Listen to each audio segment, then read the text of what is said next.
बहू, दोपहर का खाना बन गया क्या? आज तो तुमने बहुत देर लगा दी खाना बनाने में। बस माँ जी, थोड़ी देर में तैयार हो जाएगा। ठीक है बहू, खाना तैयार होते ही टेबल पर लगा देना। जी माँ जी। अरे यार, क्या है, हर समय कुछ ना कुछ काम लगा रहता है। आखिर क्यों खाना है लोगों को 3 टाइम खाना? एक टाइम खाकर भी तो जिंदा रह सकते हैं। मेरे से तो नहीं होगा इतना काम काज। आज ही माँ जी से कह देती हूँ कि महेश की शादी करवा दें, फिर मेरी देवरानी आ जाएगी तो सारा काम उसी से करवाया करूँगी मैं। ये ठीक रहेगा।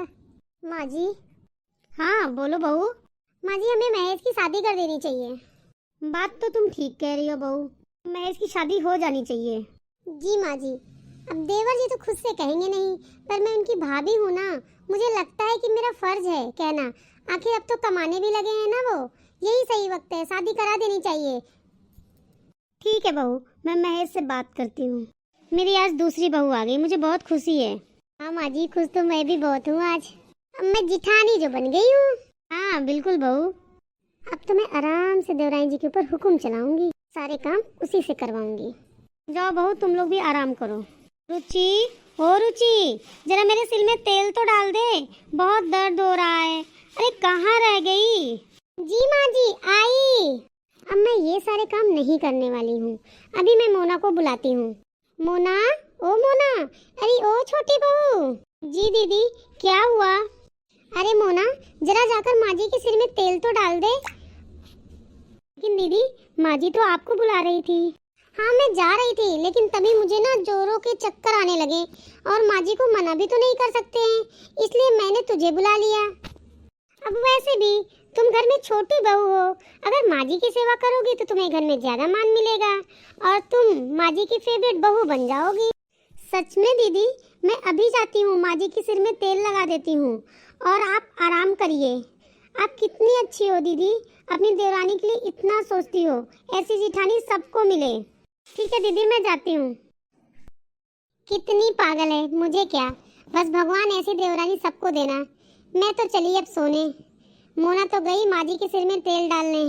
मुझे बड़ी खुशी हो रही है सब देखकर। अब मैं अपना काम किसी के ऊपर तो टाल सकती हूँ और खुद मजे से आराम कर सकती हूँ।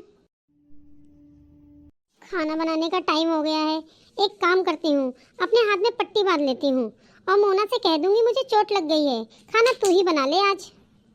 अरे रुचि, मोना, कहाँ हो दोनों? खाना कब बनेगा? माँ जी, दोपहर का खाना दीदी बनाने वाली थी, क्योंकि मैं तो सुबह से घर के कामों में लगी हुई हूँ ना। रुचि, यहाँ तो आओ। जी माँ जी, आई। तुमने दोपहर का खाना क्यों नहीं बनाया रुचि? मैं बनाने वाली थी माँ जी, पर मेरे हाथों में ना चोट लग गई, इसलिए नहीं बना पाई। अरे, ये तुम्हें चोट कैसे लग गई? वो क्या है ना, मैं कमरे की सफाई कर रही थी तो टेबल लैंप पर हाथ लग गया और वो मेरे हाथ पर गिर गया। अच्छा अच्छा, ठीक है मोना, खाना चलो तुम ही बना लो। जी माँ जी, मैं सब समझ रही हूँ, यह सब दीदी के बहाने हैं काम से बचने के, पर मैं भी क्या करूँ, छोटी हूँ तो करना ही पड़ेगा। लेकिन अब मुझे इसका कोई परमानेंट इलाज ढूंढना ही पड़ेगा। रानी जी से तो मैं कोई काम करवा नहीं सकती हूँ, अगर मुझे आराम चाहिए तो इस घर में एक देवरानी और आनी चाहिए। इसके लिए मैं माँ जी से आज ही बात करती हूँ। माँ जी, मुझे लगता है अब समय हो गया है कि आप अपनी तीसरी बहू ले आइए। अरे बहू, ये तीसरी बहू की बात कहाँ से आ गई? अरे माँ जी, हमारे देवर जी यानी विनोद भैया ही तो अकेले बचे हैं, वह कुछ कहते नहीं, पर उनकी भी तो उम्र हो गई है ना शादी की, और मैं उनकी भाभी हूँ, तो मैंने सोचा यह मेरा फर्ज है कि मैं उनके लिए बहू लेकर आऊँ। अरे वाह, यह तो बहुत अच्छी बात है कि तुम अपने देवर के बारे में इतना सोचती हो। ठीक है, तो फिर लड़कियां देखना शुरू करते हैं। जी माँ जी, अभी देखना शुरू करेंगे तब जाकर कहीं साल भर में शादी हो पाएगी। हाँ बहू, यह सही बात है। रुचि, मोना। जी माँ जी। आज चलो लड़की देखने चलना है विनोद के लिए, विनोद को भी बता देना। जी माँ जी। आइए बहन जी, आप लोग आगे बैठिए बैठिए। बहन जी, ये देखिए मेरी लड़की सोनम, आप लोग को पसंद है तो ठीक है, देख लीजिए आप लोग। बहन जी, हमें तो आपकी बेटी बहुत पसंद है, एक बार मैं थोड़ा अपने बेटे से भी पूछ लेती हूँ। जी जरूर। बेटा, तुम्हें सोनम पसंद तो है ना? जी मम्मी, मुझे सोनम पसंद है। ठीक है बहन जी, फिर तो रिश्ता पक्का समझिए और हम जल्दी ही शादी कर लेंगे। आज मेरी सबसे छोटी बहू भी घर आ गई, अब मैं अपनी सारी जिम्मेदारियों से फ्री हो गई। जी माँ जी, आप तो सही कह रही हैं। ठीक है बेटा, तुम लोग जाओ आराम करो, मैं भी चलती हूँ बहू। दीदी मैं जानती हूँ अब तक आप अपने सारे काम किसी न किसी बहाने से मुझ पर टाल देती थी और मेरे पास उन कामों को करने के सिवा कोई और चारा नहीं था। लेकिन अब हम दोनों की सबसे छोटी देवरानी आ गई है और वह बहुत सीधी भी है। अब हम दोनों को कोई काम करने की जरूरत नहीं है, जो करेगी वही करेगी। बिल्कुल सही, सारा काम वो करेगी और आराम हम करेंगे। बहाने बनाना तो तूने मुझसे सीख ही लिया होगा। हाँ दीदी बिल्कुल, आपको देखकर अब मैं भी एक्सपर्ट बन गई हूँ। अब हम दोनों मिलकर सोनम से सारा काम करवाएंगे। ए बड़ी बहू, एक कप चाय तो लेकर आना मेरे कमरे में। जी माँ जी, अभी लाई। सोनम, यहाँ तो आना जरा। जी दीदी, आपने बुलाया मुझे? सोनम, तुम माँ जी को ना चाय दे आओ, मुझे इस समय ना बहुत तेज बुखार हो रखा है। ठीक है दीदी। लीजिए माँ जी चाय। अरे बहू, तुम क्यों चाय ले आई हो? मैंने तो बड़ी बहू से कहा था। दरअसल माँ जी, बड़ी दीदी को बुखार हो गया है तो उन्होंने मुझसे कहा चाय बनाने के लिए। अच्छा ठीक है बहू। मोना, ओ मोना बहू। जी माँ जी, मुझे आपने बुलाया? तो ऐसा करो, जाके तुम बाजार से सब्जी लेके आ जाओ। जी माँ जी, अभी जाती हूँ। मैं गिर गई। उठो बहू। अरे सोनम, मुझे ना चोट लग गई है तो तू जाकर सब्जी ले आना। मैं ही चली जाती, पर मुझसे ना बिल्कुल भी चला नहीं जा रहा है। अरे पर मैं तो सफाई कर रही हूँ और मुझे पता भी नहीं है कि सब्जी कहाँ मिलती है। ऐसा करिए बड़ी दीदी, आप जाके सब्जी ले आइए। अरे ना बाबा ना, मैं बिल्कुल नहीं जा पाऊंगी। मेरा ना आज पेट खराब है, जरा जरा देर में मुझे टॉयलेट जाना पड़ रहा है और मार्केट कोई बहुत दूर नहीं है, यहीं सामने से रिक्शा मिलेगा, 10 रुपए में पहुंचा देगा। अच्छा तो फिर सफाई कर लेती हूँ, फिर फटाफट जाती हूँ। अरे सफाई करके तो मैं बहुत थक गई हूँ, लेकिन क्या करूँ, अब सब्जी लेने तो जाना ही पड़ेगा। गौर से सुनो तुम तीनों, कल तुम्हारे पतियों के ऑफिस से बहुत सारे लोग आने वाले हैं डिनर पर, तो कल तुम तीनों को घर की सफाई अच्छे से करनी है और उन सब के लिए खाना भी बनाना है। ठीक है माँ जी।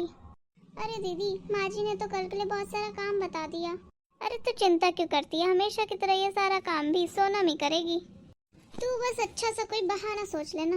अरे ये भी कोई कहने की बात है, बहाने तो मेरे जुबान पे रखे रहते हैं। अच्छा तो ये बात है, इन दोनों को तो मैं सबक सिखा के रहूंगी। अरे मम्मी, हमारे ऑफिस से जो लोग आने वाले थे ना, उनका प्लान कैंसिल हो गया, फिर कभी आएंगे। ये बात आप तीनों को बता देना, मैं तो ऑफिस जा रहा हूँ।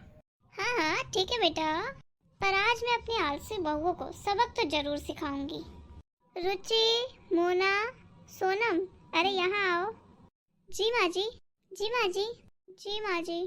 चलो फटाफट काम में लग जाओ, चलो चलो चलो। पर माँ जी, आज ना मेरे पैरों में बहुत दर्द हो रहा है, मुझसे बिल्कुल भी खड़ा भी नहीं हुआ जा रहा है। और माँ जी, मेरे पेट में ना गैस बन रही है, बहुत दर्द हो रहा है, बहुत ज्यादा दर्द हो रहा है। अच्छा ऐसी बात है। रुचि तुम एक काम करो, किचन में बैठ जाओ, चूल्हा भी नीचे उतार लेना, सारा काम बैठे बैठे कर लो। और मोना, तुम्हें गैस की प्रॉब्लम है ना, तो तुम चलोगी ना तो ये गैस भी ठीक हो जाएगी। तुम सारा सामान बाजार से लेकर आओ और घर की सफाई कर लो। पर माँ जी, परवर कुछ नहीं, थोड़ी बहुत तबीयत खराब होने पर काम थोड़ी ना रुक जाता है। मैंने अपने ज़माने में ये सब किया है, इससे बहाने छोड़ो और फटाफट काम में लग जाओ। और सोनम, तुम मेरे साथ चलो, मेरा कमरा सेट करना है, उसमें मेरी मदद कराओ। ठीक है माँ जी। दीदी, हम लोगों ने कितने दिन से काम नहीं किया है, आज इतना सारा काम करना है, मुझे तो लग रहा है मेरी जान ही निकल जाएगी। मुझे भी यही लग रहा है। चलो दीदी, जैसे तैसे करके हमने सारा काम तो कर लिया, पर मैं तो बहुत थक गई हूँ। थक तो मैं भी गई हूँ दीदी, चलो बाहर चलते हैं, गेस्ट आने वाले होंगे। माँ जी, इतना टाइम हो गया, अभी तक कोई आया क्यों नहीं है? हाँ, वो आज नहीं आएंगे, उनका प्लान ना कैंसिल हो गया था। तो माँ जी, आपने हमें बताया क्यों नहीं? हमने फालतू में इतना सारा काम किया। फालतू में कहा, तुम लोगों का जो इतना आलस बढ़ गया था वो तो दूर हो गया ना। अब बहाने बनाकर काम से तो नहीं बचोगी ना। हमें माफ कर दीजिए माँ जी, अब हम आलस बिल्कुल भी नहीं करेंगे। हाँ माँ जी, अब हम सब मिलकर काम करेंगे।